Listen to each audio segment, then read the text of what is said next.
মা, আমি কিন্তু অনেকক্ষণ থেকে তোমাকে জিজ্ঞেস করছি, তুমি আমার কাছে কি লুকোচ্ছ বলো তো?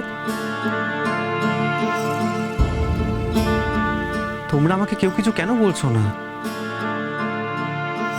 শোনো মা, উষসী যখন আজ সকালবেলা ওই কবিতা বলে মেয়েটিকে বাড়িতে নিয়ে এসেছিল, তখন আমি তোমাদের মুখ দেখে বুঝেছি তোমরা ভয় পেয়েছিলে।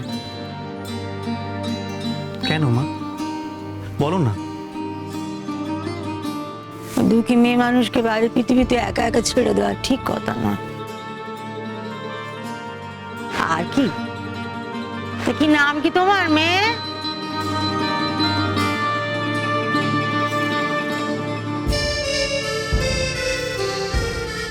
সারাদিন মন মেজাজ ভালো ছিল না বলে জিজ্ঞেস করতে পারিনি, কিন্তু এখন জানতে চাইছি ওকে। কেন তোমরা চমকে গিয়েছিলে? নিশিত, কেন বারবার এক প্রশ্ন করছিস বল দেখি? বারবার তো আমি একই কথা বলছি, যেটা তোর মনের ভুল। আমরা ওকে চিনি না, এই প্রথমবার দেখলুম, তবু জিদ ধরে বসে আছিস। আচ্ছা, চিনলে তোকে বলতুম না সেটা? আশ্চর্য। আচ্ছা, সত্যি করে বলো তো, তুমি আমার শ্বশুর শাশুড়িকে আগে কখনো দেখোনি? God promise. এই তুমি ইঞ্জিরি বোঝো তো? Very good, very good. তাহলে আমার আর তোমার হেভি জমবে, বুঝলে? এদিকে এসো, এসো এসো, এদিকে এসো। নিজেকে হেভি শিয়ানা মনে করো না? মানে ওই যাকে বলে ফেলেবার। ফেলেবার? সেটা কি? চাঁদ তারা, এই তো বললে ইঞ্জিরি বোঝো। তুমি তো দেখছি কিছুই বোঝো না। উফ, ফেলেবার মানে হলো চালাক। বলো, ফেলেবার। ফ্লেভার? Very good. দেখলে, তোমার এক সেকেন্ডে কেন ইঞ্জিরি শিখিয়ে দিলাম। আমার সাথে থাকো, একদম গড় গড় করে ইঞ্জিরি বলবে। আমি কত কাকে ইঞ্জিরি শিখেছি তুমি জানো? জানো, আমার মেয়ের স্কুলে যখন মেয়েকে ভর্তি করতে গেছিলাম, আমি এমন গড় গড় করে ইঞ্জিরি বলেছি না, ওরা তো ফেলাট হয়ে সঙ্গে সঙ্গে মেয়েকে ভর্তি করে নিয়েছে। দেখো দিদি, আমি বেশি পড়াশোনা জানি না, আরে কিন্তু চালাক তো ক্লেভার। ওই দেখো, তুমি তো কাঁদতে কাঁদতে ওই কানে খালা হয়ে গেছো। আমি তো ওটাই বললাম, ক্লেভার। যা বাবা, তুমি আবার কেন কাঁদছো বলো তো? দেখো, আমি কিন্তু ভালোই বুঝতে পারছি একটা কিছু কেস আছে, মানে হেভি বড় একটা গুপি কেস। হয়তো তুমি কাঁদছো কেন? কিভাবেই বা ওনাকে বলি, যদি না আমি আমার জীবনে এত বড় ভুল সিদ্ধান্ত নিতাম, তাহলে একদিন এ বাড়িতে আমার ওনার বড় যা হয়ে আসার কথা ছিল। কিন্তু আজ আর কিছু বলা যায় না। উষসী ম্যাডামের প্রতি আমার কৃতজ্ঞতার শেষ নেই। আজ মুখ খোলা মানে আমার মাথার ওপর থেকে এই ছাদটাও চলে যাবে। দেখো, তুমি কিন্তু আমায় চেনো না। হ্যাঁ, আমি তোমার একটা কথা বলে রাখি, আমি কিন্তু বড়দির থেকেও বড় গোয়েন্দি, বুঝলে তো? যেদিন তোমার পেটের থেকে কথা বার করবে না, আমার হাত থেকে পালিয়ে যেতে পারবে না। তাই জন্য বলছি বন্টি, মুখের ছিটকিনিটা খোলো, বুঝলে? এইভাবে মুখ বন্ধ করে আছে বলেই বলতে বাধ্য হচ্ছি মা।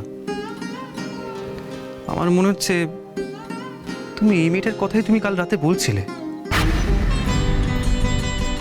যার সাথে আমার বিয়ে হওয়ার কথা ছিল। ওর নামও তো কবিতা। তাহলে কি এই মেয়েটাই সেই মেয়েটা?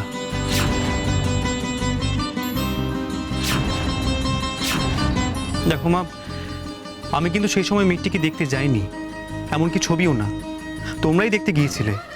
তাই আমার পক্ষে জানা কিন্তু সম্ভব নয়। কিন্তু মা, আমি কিন্তু আজ সত্যিটা জানতে চাইছি, এই কিসে?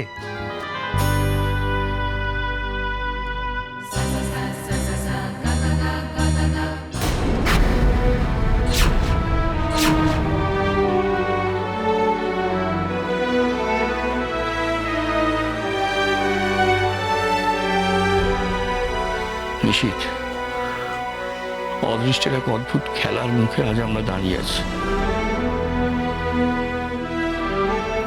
নিজের মনটাকে একটু শক্ত কর। বড় বৌমা নিজে ওই মেয়েটিকেই বাড়িতে নিয়ে এসেছে। এটা কোনো ঘোর অন্ধকারের ছায়া কিনা বুঝতে পারছি না, কিন্তু এটা বুঝতে পারছি ভালো হয়নি রে। এটা একদম ভালো হয়নি। ভগবান আমাদের নিয়ে আর কত খেলা খেলবেন কে জানে।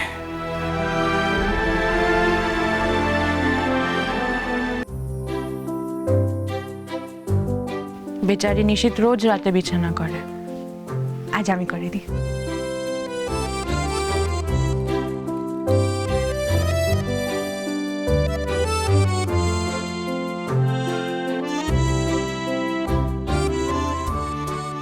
যাক বাবা, মন ভালো হয়ে গেছে।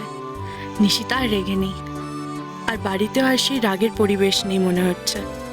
সবাই সবকিছু পেয়ে খুব খুশি।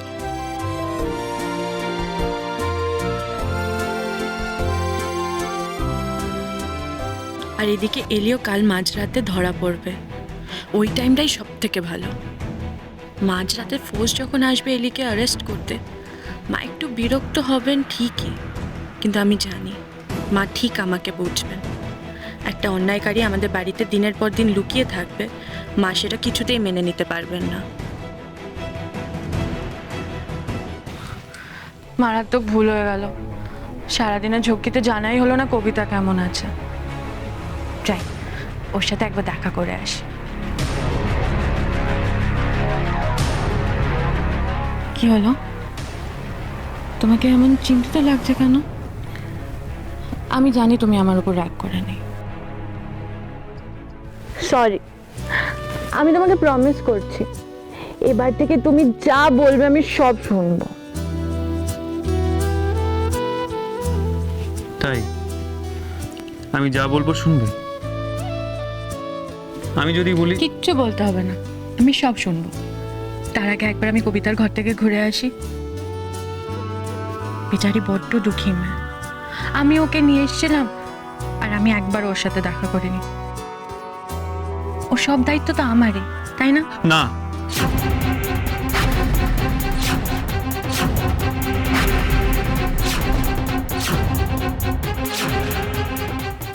কি হয়েছে? হ্যাঁ, তুমি এভাবে না বললে কেন?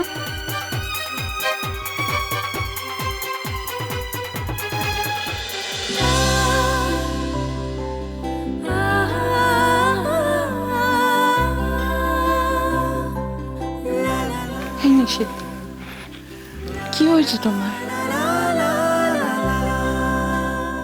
ওই ওই মেয়েটাকে এই বাড়িতে কেন নিয়ে এলে তুমি?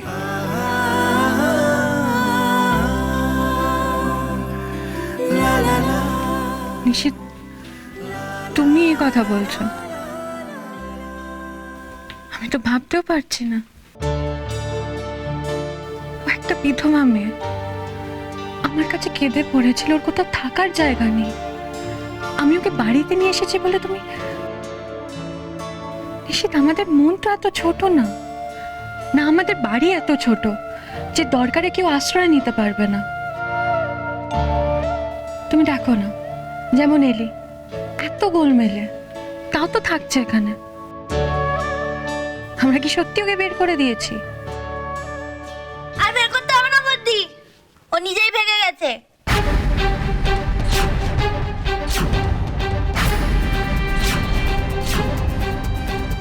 ভেগেছে মানে? ভেঙেছে মানে চিড়িয়া পুরুত। আরে বাবা, এলিওর ব্যাগপত্র সবকিছু নিয়ে চুপি চুপি পালিয়ে গেছে, তাই নিয়ে সবাই নিচে আলোচনা করছে। এলি পালিয়ে গেল? তোমার